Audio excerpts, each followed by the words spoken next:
News Stream, the daily news broadcasting program of your favorite news streaming channel. I am Fatima Abdullahi Mohammed. First, the major headlines.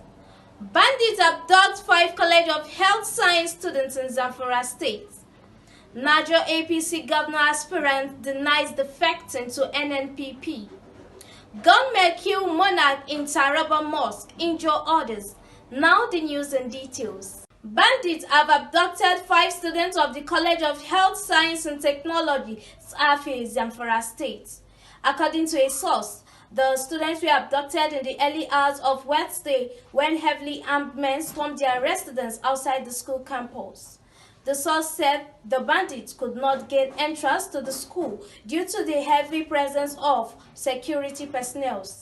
However, Mohammed Shehu, the spokesperson of the command, said troops have been deployed to track the bandits and rescue the victims unhurt. The campaign organization of the Niger State All Progressive Congress governorship aspirant Umar Bidda has dispersed a rumor that he has defected to the new Nigerian People's Party, NNPP. The head of the media team, Mohammed Sammaji, made this known to journalists in a statement on Tuesday.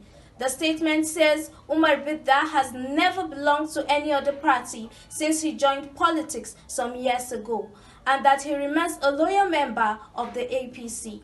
However, the aspirant is busy consulting with various interest groups in the state towards the realization of his aspiration to become the governor of Niger State 2023. Gunmen have killed the district head in a mosque and injured many worshippers at Maisamari town of Sardauna local council in Taraba State. The incident occurred during the Isha prayers on Monday when gunmen stormed the mosque and started shooting sporadically. However, the residents were courageous enough to come out when the shooting started and forced the gunmen to escape. Hence, nobody was abducted by the gunmen and normalcy has since returned to the town. Meanwhile, the kid monarch Alhaji Abdul Qadir Maim Samari has been buried according to the Islamic rites. We'll go on a break. When we return, there will be more stories. Please stay tuned.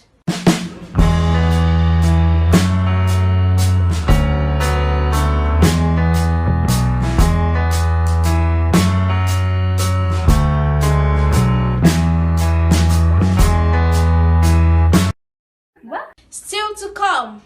Federal government declares Friday 15th, Monday 18th April as public holidays for Easter. And from the international scene, Pentagon to meet largest U.S. arms maker over Ukraine, says report. Now to the rest of the news. The federal government has declared Friday 15th and Monday 18th April 2022 as public holidays for Easter. Minister of Interior Ogbeni Rauf Aregbesola made the declaration on behalf of the federal government on Tuesday. The minister urged Christians to emulate the attributes of sacrifice, togetherness, forgiveness, kindness, love, peace, and patience, which were the attributes and practices of Jesus Christ as exemplified by his ministry on earth. Meanwhile, Good Friday comes up on Friday as part of activities to celebrate Easter. Monday is for further observance of Easter celebration. From the international scene, Pentagon to meet largest U.S. arms maker over Ukraine, says reports. Hamida Abdullahi with the details. The top 8 defense contractors have been invited to the meeting, which is reportedly aimed at helping assistance to Ukraine. The meeting was reported on Wednesday as Russian troops were regrouping after Moscow said it was withdrawing its forces from near Ukraine's capital, Kyiv, and shifting its focus to the country's east. According to reports, contractors in the United States as Washington aim to up military assistance to Ukraine in preparation for a protracted conflict against Russia. Death toll reaches 45 in KwaZulu-Natal floods, South Africa. The death toll in the eastern coastal South African province of KwaZulu-Natal has risen to 45, resulting from intense rainfall.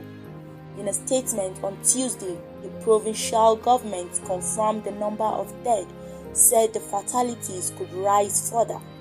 The rain, which began on Monday night, flooded settlements, ravaged homes, swept away roads, and displaced dozens. However, the province Department of Cooperative Governance and Traditional Affairs said disaster management teams were evacuating people in areas where mudslides occurred and where buildings had collapsed. Death toll reaches 45 in KwaZulu-Natal floods, South Africa. The death toll in the eastern coastal South African province of KwaZulu-Natal has risen to 45, resulting from intense rainfall.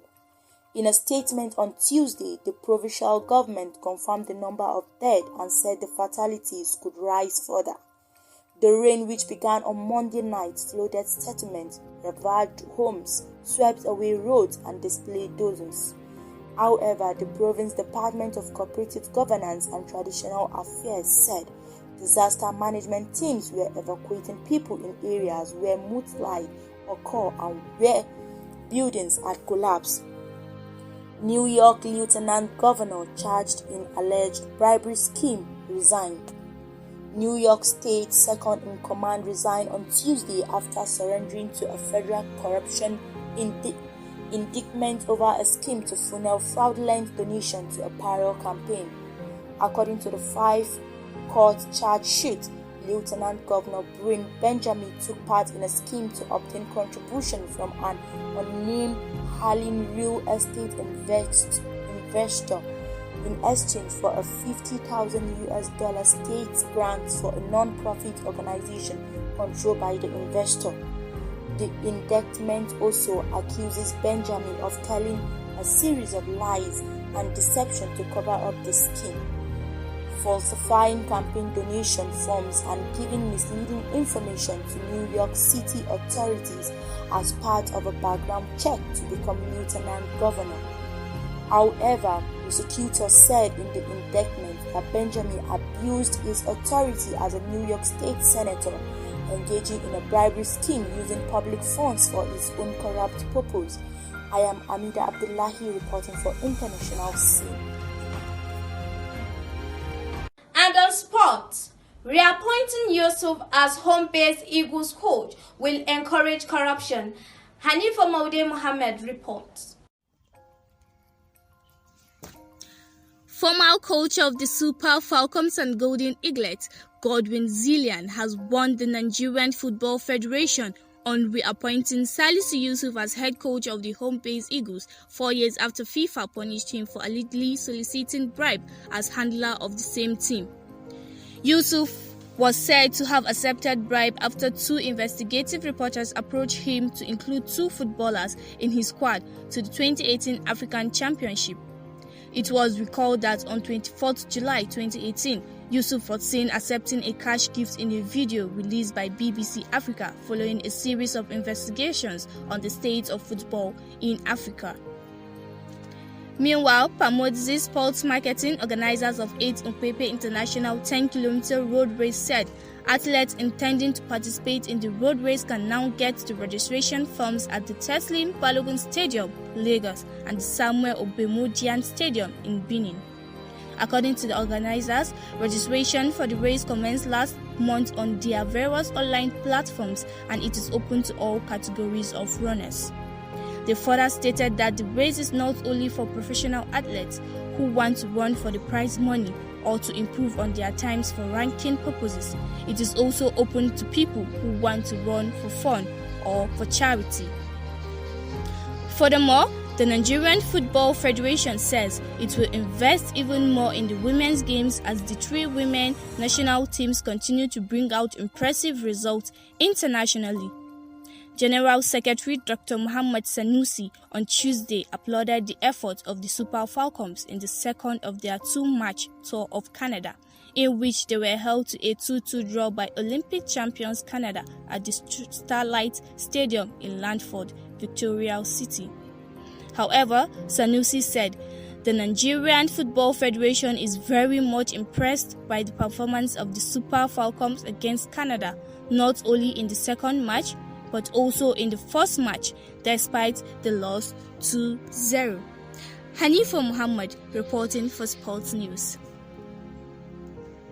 To end the news, here are the major headlines. Bandits abduct 5 College of Health Science students in Zamfara State.